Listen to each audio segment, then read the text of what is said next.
Good morning, YouTube, and welcome back to Ultimate TV. Today we have an absolutely fantastic guest. I would like to call her the branding agent of Perth, Australia, world. I don't know, we'll wait and see. We have the lovely Renae Porter. Stay tuned after the break.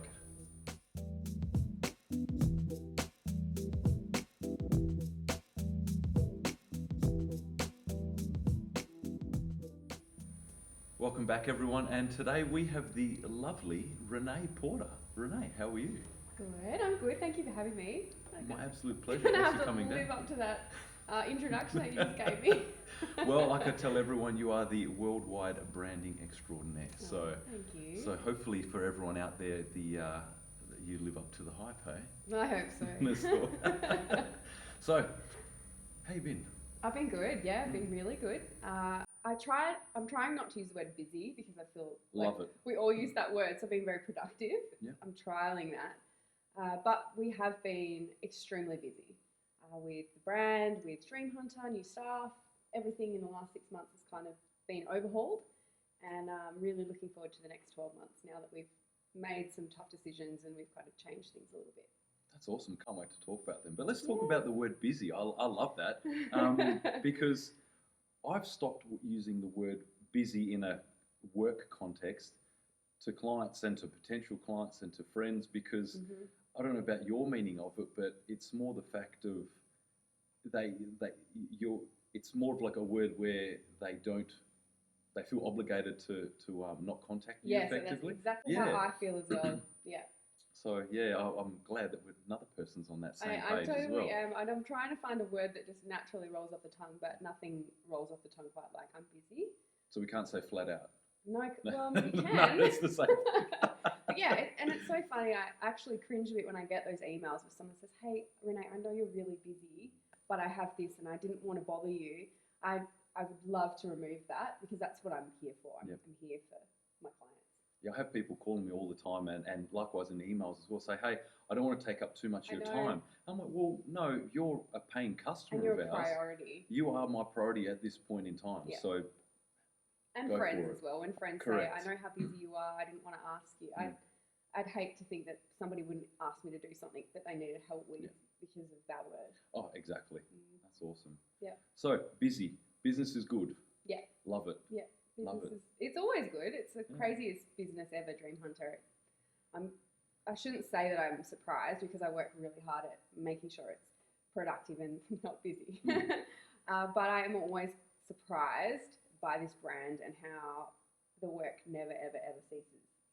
I have this fear that I'm going to wake up one day and there's going to be no new emails and no new Yep. inquiries, and it's Yep. never happened in 3 years. Yep. So. Don't you just love that sort of, not wouldn't say self-doubt, but it's more that a sense of security to go, Yeah. that's all gone. And imagine how, as a business owner, I know that makes me feel that I just need to work harder and just keep the customer satisfied. Yes. And well, you talk about this in a moment, about keep the content that you're putting out into social media relevant and engaging and making sure that, you know, future potential customers out there will actually want to engage your services. Definitely. So let's talk about that. So Dream Hunter, Yes. 3 years in, Yep. I think it's just over 3 years. just now. over 3. Yeah. Just a little bit more than us. Yeah, we're 30th of June is our 3rd year anniversary. Oh, So of course. yeah. So typical. Well, actually, that's a very inconvenient day to have started. You would have wanted to start on the 1st of July. Yeah, exactly. Exactly. We'll call it 1 July then, Yeah, hey? yeah. But everyone out there, Renae is a former bean counter. Yes, I So, was. transition, branding, so accountant, uni, Yep, CA, yep. almost. I actually didn't finish my Yeah, CA. yep. I think I still have a couple of years left if Yeah. I want to, but I'm just putting it out there like that's Yeah. not happening. That's not for you. No. So accountant, a uni, Yep, 3-year degree, yep, working for 5, 6, 7 years in the Yeah. game, plus studying on Yeah. the CA, yep. and then to just go, mic drop, I'm out of Yeah. here. Yeah, Tell me about it. big change. I mean, when I left school, I really didn't know what I wanted to do, and I somehow ended up as a PA for 2 chartered accountants. And I think just through seeing them and the lifestyle that they led, I thought, well, this is something that I probably would be okay at. And I mean, what a way to go into a job thinking, oh, it's probably a good idea. And I thought, if I decide to have a family, if I want to travel, there's so much I can do with this particular qualification. So I thought, well, I'm just going to try. And I started studying at uni. I had just bought a house. So I bought a house when I was maybe like 19 or 20, really young, which meant that I had obligations. So I couldn't just drop everything and go to uni. No free spirit. So I had to work full time, and I studied full time for the first year, and then I sort of slowly tried to drop those down to make my life more manageable. And I started working, I guess in the industry through accounts receivable and accounts payable. And then I got a job in a super fund auditing company over in Sydney. And then I started working in tax, and it's been, it's That's been awesome. very interesting. Yeah. And the whole time I was doing it, I could see the benefit, and I could see that I was learning, but it really wasn't setting my soul on fire at all. And I knew that I needed to change something, but I didn't quite know what that was going to be. But I mean, my story is really long. There's so many different parts to this story. We probably don't have time to go through. We've probably got about 4 or 5 hours, so everyone stay tuned. We can keep going then. No, so CA, accounting, and then leading into the branding. But before that, there was a little partnership that you've got going on. Yes. With your darling husband. Yeah. So my husband Josh, we met when we were 15, I'd say. We got together at the end of year 11, and we've been together since. So we've been together for a long time. We've been through a lot together, and we now run 2 businesses together. So that's pretty crazy. It's definitely crazy. And Josh had a background in industrial sales and sort of more technical things, but he is a born leader. He's amazing with people, and I could see that, and he could see that what he was doing wasn't really suiting him. I think he could have gone on to do incredible things in any business he worked in, but I'm so glad he decided to take a risk and start his own, which is a J Porter. That's where J Porter came from. The reason J Porter started is we had just started to get into fitness and training and realised that there wasn't a lot of options for guys specifically to buy gym wear that wasn't any of the big brands like Nike or Adidas, or that didn't say Alpha across the chest, because that wasn't him either. So we actually decided to start as a gym wear brand for men. And then like within 3 weeks we realised that women were the ones that were going to buy it. So we had to pretty quickly change that. That's awesome. And we moved to Sydney, we came back, and we had another business. We've had so many little businesses along the road. And that's a funny story as well that we can tell another time of how we got into that. The next episode for sure. Love it. And so we started J Porter Clothing 6 years ago, and I guess that's when my skills started to really develop in terms of branding and photography and how to create community through a product or service-based business. That's awesome. So that was business. Well, wouldn't call it business one, but business J Porter. Yeah. That was while you were still working full time as an accountant. Yeah. Yeah. That would have been tough. Yeah. Working during the day, working during the night. Definitely. We kind of call it like the mistress that we had in our life. So we would go to work and we'd do our 9 to 5, or in accounting I would do my 7 to 7.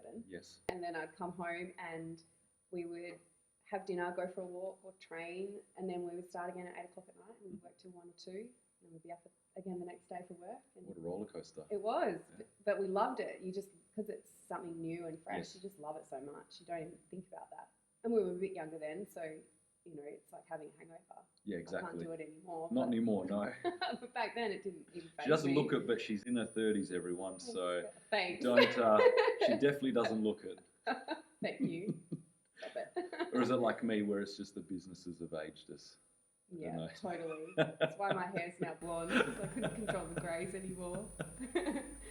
So that's cool. So working almost 24 hours a day, and then realising that, hey, this is something that I've really got a passion for. Yeah. One, J Porter Clothing. And then you mentioned earlier about you love doing the branding and you love doing the photography and you love doing that sort of creative design. Is that effectively where you thought, hey, listen, I really wouldn't mind doing this for other small businesses out there? Yeah. And did that lead your transition out of, I guess, full-time accounting to full-time business? Yeah, I think it's funny, when my story really started in terms of creative services and design was actually when I worked for a law firm, and my boss at the time, this is where the story is kind of funny, I guess. My boss at the time was 50 Shades of Grey had just come out, this book, and smart books were all the rage. And my boss just immersed herself in this, I'll call them smart books, Yep. this smart book culture, and she wanted to start a blog. And she's such an amazing woman. She's the most bubbly, lovely person.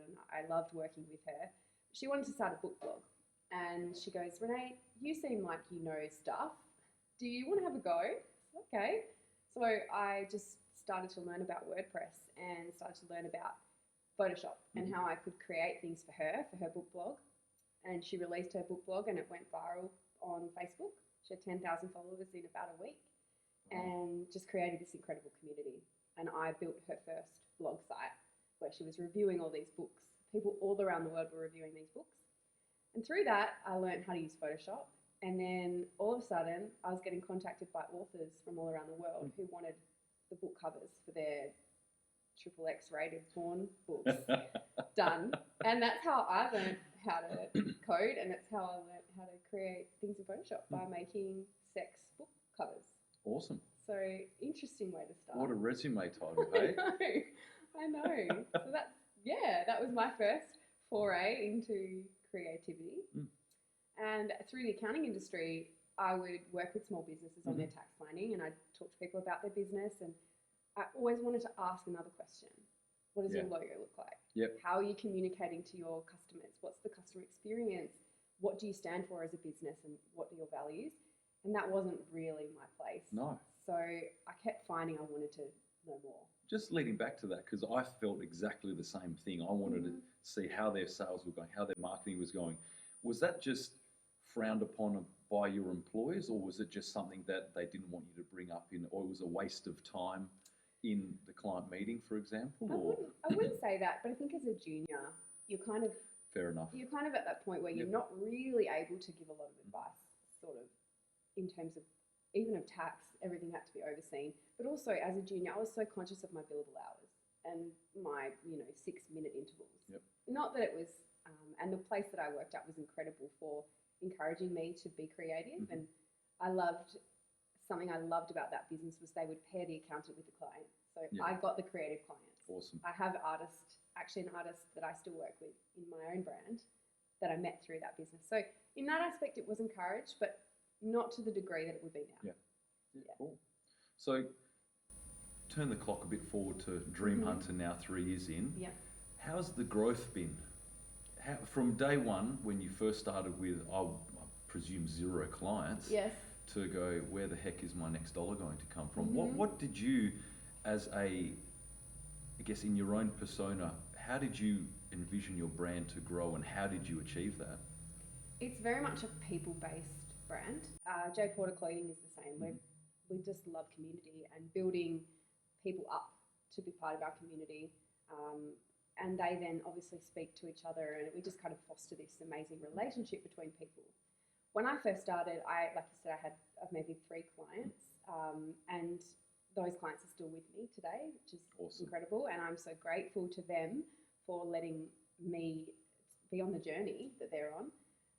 And I think just by putting myself out there, by creating a social media presence, by attending networking events, by going out of my way to bring things to events, to try and add value in any way I can. That's great. I think the brand started to organically grow through that. Having a platform like J Porter Clothing, the nature of the people that become part of our community are go-getters. Yeah. They want more for their life. And so they're always looking for the next business or the next project. And that is why they come to me, because they're kind of already there. And then we just nurture them until they're ready to take the next step. But as far as I remember my first week, and I was in the car and I'd booked all these meetings for one day, like 6 meetings in a day, which I'll never, ever do now. And I ate in the car. No, didn't prepare, had like a bag of nuts. And that was me all day. And I remember at the end of that day, I was just horrified that that's what my life was going to be like. So we don't do that now. But you've planned, you've seen your vision, you've planned your days better, and that's something that all our small business owners out there have to do, because if you don't plan, Hmm. what's the saying? If you fail to That's it. prepare, prepare to fail. Yeah. So that's awesome that you Definitely. sort of had that little roadblock at day one and gone, you know what, I'm never doing that Yeah. again. So, It was awful. It was so bad. tell us a bit more about the intricate details of your business. So Mhm. what do you do for your customers? Give us a little Well, Rolodex of what you do. it's kind of interesting. This question at this point is very different to what this question or the answer would have been 6 months ago. Yep. In that, when I first started, and I am a yes person, I say yes to everybody because I want to help everybody, and that's at the detriment of my own brand to some degree, and that's not happening anymore. I've put a line in the sand, That's great. which is a good Yep. thing. And it's funny, Josh actually asked me the question a few months ago. He said, Renae, if you were your own client, would you be a good client or a bad client? And I mean, not that there are bad clients. No. There are clients that are harder to work with, and I would just be the worst to work with. I don't take my own advice. So that was a really big moment for me to go, okay, he has some real valid points here that I need to listen to. And so I think the brand in the past has been, if you need something, come and see me and I will help you fix it. Now it's definitely more specific to storytelling, to branding, and to essentially getting all of the things in terms of your emotions and what you want to convey to the world. How do we get them out and turn them into something that people can be part of and that people will want to buy? Yeah. So, So effectively, Josh did for you what you do for your clients. totally. Have that third person outlook and making sure that, is this where you want to head? Mm-hmm. So let's talk about now. 6 months ago, Yep. now, Yep. what's the next step? So the next step is really to actually put it out on Instagram a couple of weeks ago. The things that we are doing, more importantly, the things that we aren't doing anymore. Yeah. So I'm removing the marketing arm of Dream Hunter Wow. because I don't enjoy it. Yep, It's fair not enough. my forte. And I mean, eventually we may look at adding somebody who really is passionate about that Yep. to our team, but it's not a space that I want to be part of. Yep. So our focus is definitely more on the steps before the marketing and working with a marketing company to communicate brand through, whether that's through photography, through written word, Yep. anything that's relevant to a different business. We're very much tailored to what they need. That's more where we're going, into more the branding side, which is exciting. That's awesome. No more Facebook ads ever again. I hate running Facebook ads. So, and I feel like I found it really hard to admit that for a long time, that I don't want to do these things. Yep. But not anymore. We were talking off air earlier, and we were talking about that exact same thing about putting too many fingers in too many pies. Definitely. Without having a clear direction and clear vision. Mm-hmm. So with our business, I know I've told the viewers before a similar thing.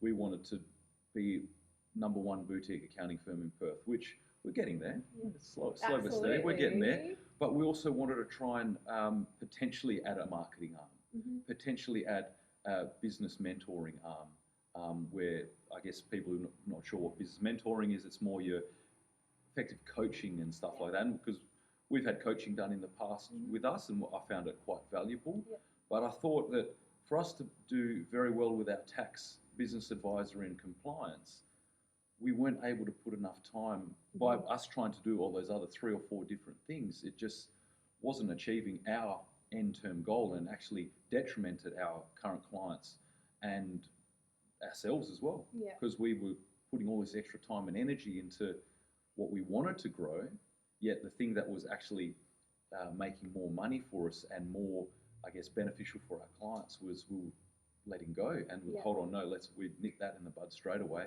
and we ensure that this is the direction we want to have, and if we want to do something like that in the future, we'll outsource it. So that's awesome that you've had that third person snapshot and gone, you know what, let's do an audit in accounting terms, audit on our business and go, what do we want to cull? What do I don't enjoy, or what's not making us money? So, what's not serving our purpose and what's not in line with our values. I think it's funny when you really break it down. I just was doing the exact opposite of what I know to do for other people, not taking your own advice. So that's cool. I'm listening to myself now.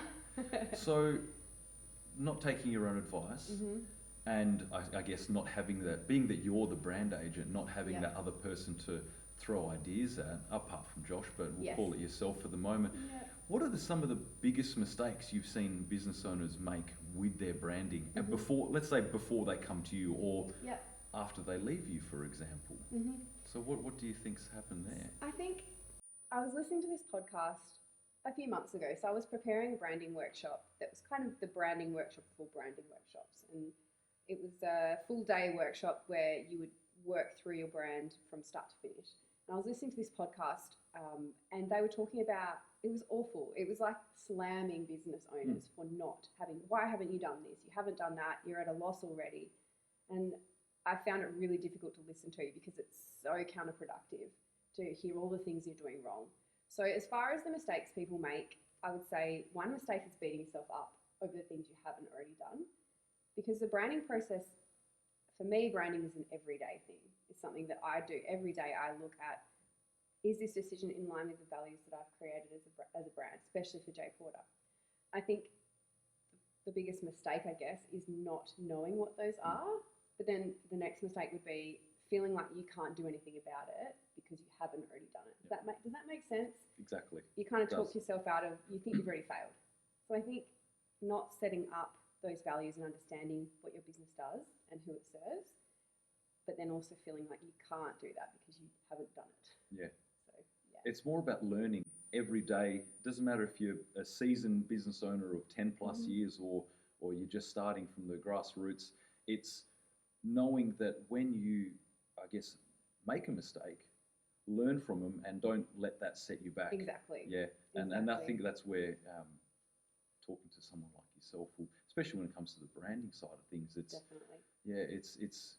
I think try and do it yourself. It's doable. Yeah. But it takes time. And I think Imagine I couldn't have fathomed doing my own website. yeah. No chance. Well, look, I'm just going to full disclosure. My website's been down for 6 months with a landing page that says we're getting a makeover. So isn't that funny? I mean, my website, it does have information on it, but it's definitely not.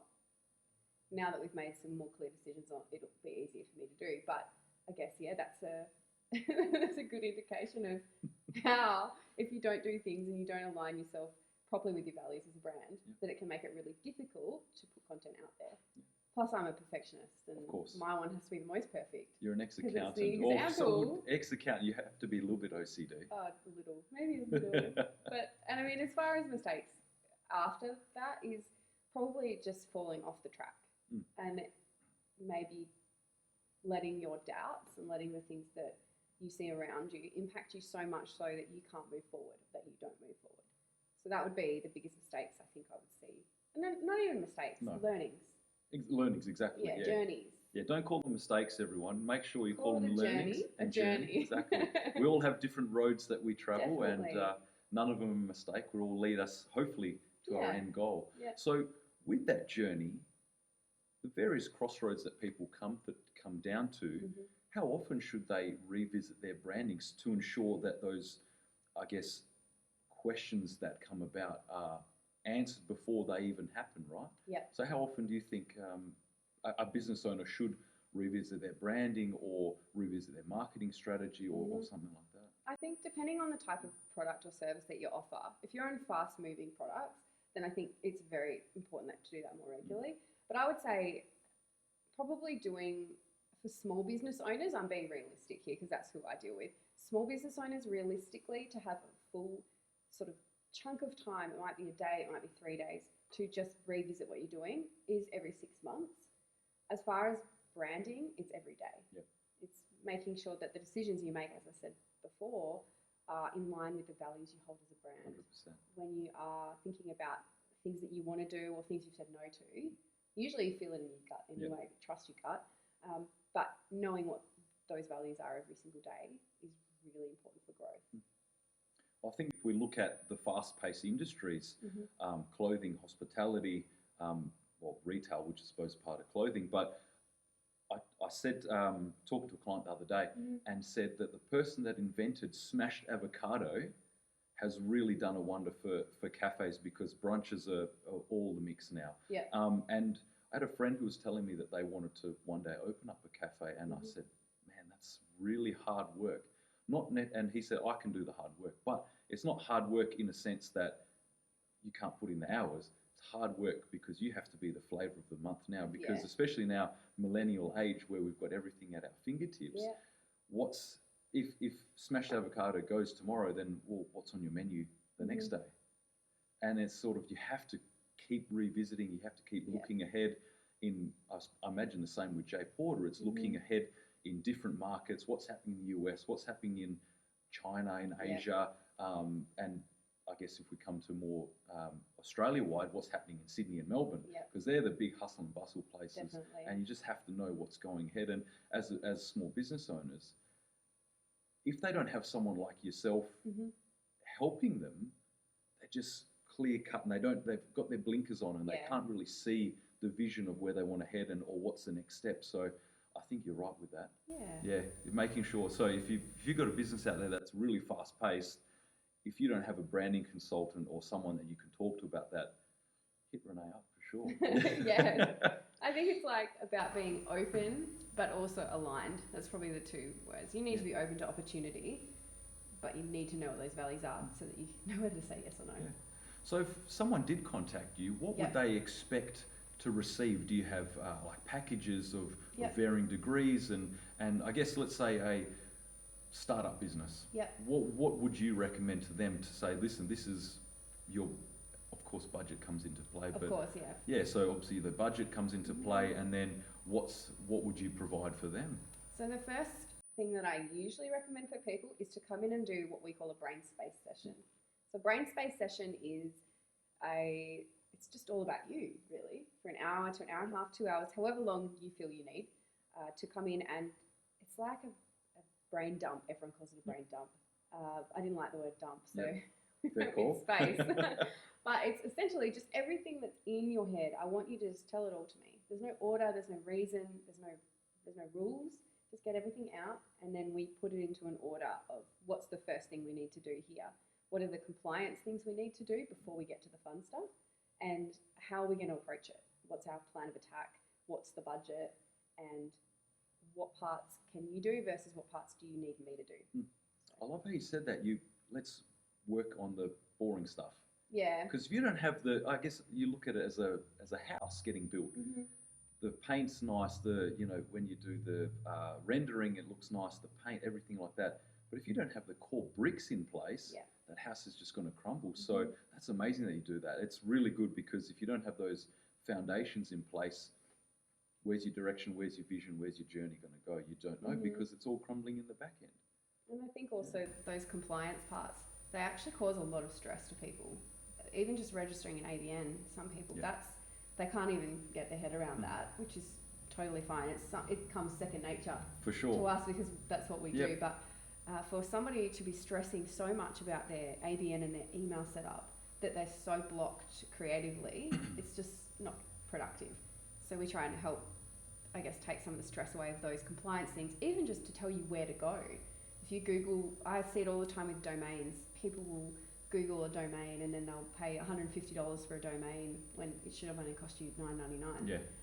Those little things, $100 to a small startup That's is such a big amount of money to just give away for nothing. So just those little things to take some stress away so you can focus on what you're really good at. That's it. So everyone out there, remember, when you're starting out, make sure you speak to the professionals beforehand because otherwise you make costly mistakes.